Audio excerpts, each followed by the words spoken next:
Marriage is a beautiful adventure. It's a chapter in your life where it's like no other chapter. It's not like getting a job or having a baby. Uh, Hopefully, married first, when you're married, it's a beautiful blessing in your life. And those of us who don't have that blessing yet, may we truly experience that blessing, God willing. Oftentimes, our primary role models are our parents on how do we react to marriage? How do we treat our spouses? How do we go about marriage? How do we make it work? We want to be happily married. How to be actually happily married? And I'm really happy to share with you 7 tools that I give newly married women or when they're not married yet, pre-marriage tools um, on how to build a beautiful marriage. There's so many more tools, but these are the primary ones that I give, and I hope they can help the couples. This video is really for the women to listen to, but really to help the couples strengthen their tools to have a happy marriage. Okay. Tool number 1 is happiness. You as the woman are solely responsible how to be happy. Your husband doesn't know how to make you happy. You have to tell him the how and the why and the what, but I give more details in my classes. But it's really important for the woman to know that she's responsible for her own happiness. It's not the husband.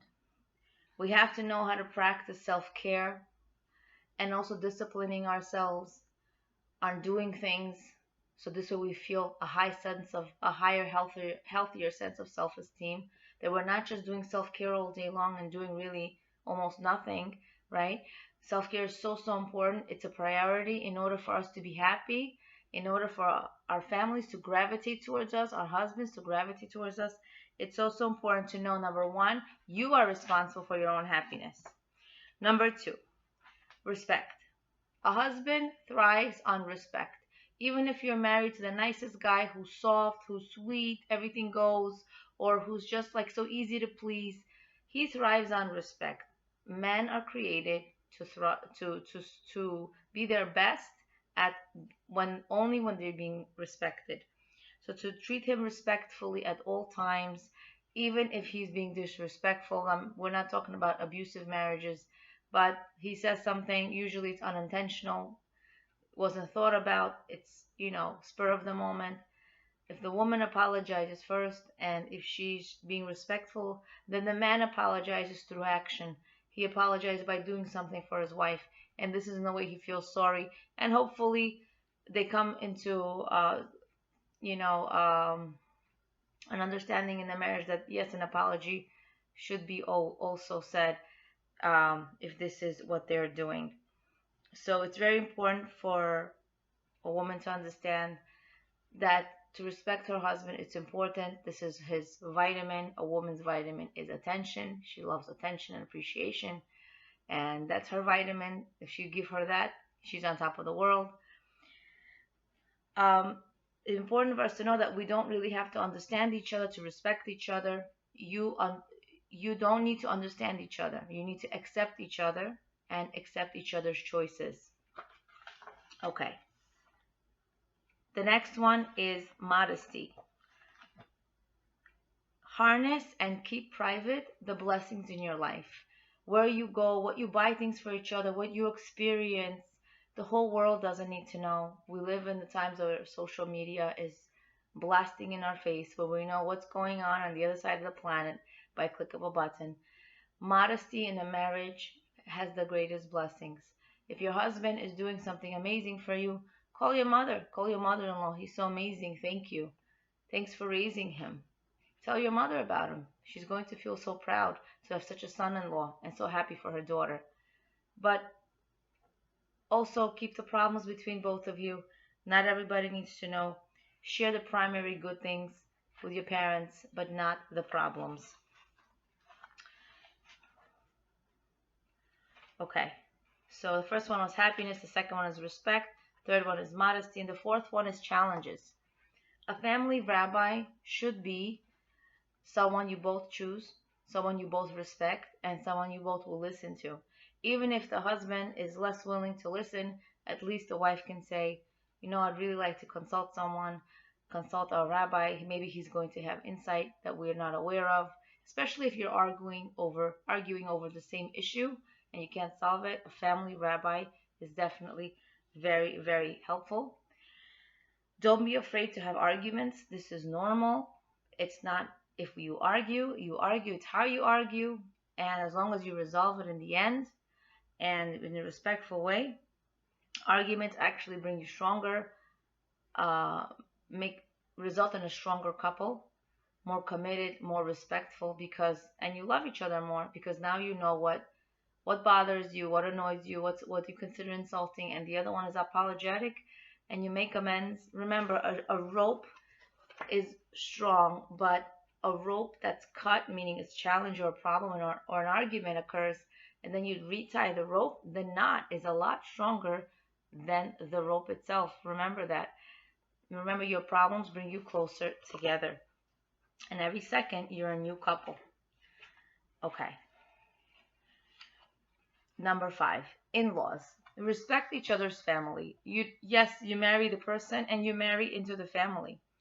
Yes, your spouse is number one to you, but you need to also respect the family.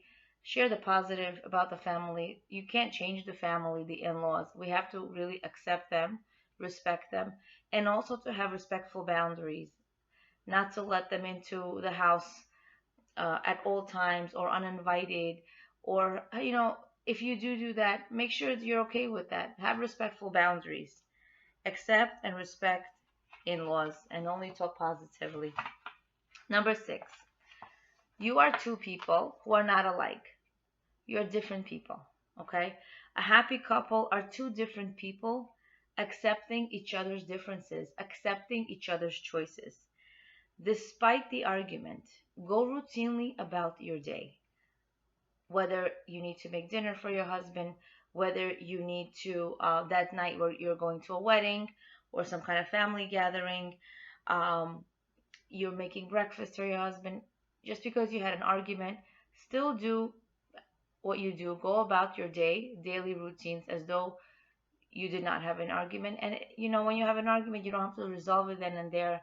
Sleeping on it, talking about it another day, another time, definitely heals. You're softer to each other, calmer, gives you time to think. Okay, and the last thing is Torah. Torah is the blueprint of a holy marriage. Make sure you're consistently learning together, whether you're learning about marriage, learning about parenting, learning about respect, patience, a controlling temper. Learn about something, both of you or just the woman, because the woman is very inspirational. She's very encouraging and motivational. The husband really seeks the woman's support, love, and encouragement, and wants to see that she's accepting him and he's her hero. So really, if you are the spiritual force in the family as the woman, if you're encouraged, you create the right environment, your husband will slowly but surely, hopefully, with your prayers, with your atmosphere, with your example, with your encouragement, become even closer to Hashem, even if there's religious differences. All couples have somewhat differences, some more than others, but we need to understand that the woman has that amazing empowerment, and we have to know about it because you can definitely influence your husband to be his best. So make Torah a priority in your home. Learn, thrive to be close to Hashem. And may Hashem help all of us be happily married, living the blueprint of the Torah. Leah Abramov, Being and Becoming. Awakening awareness of your greatness and potential.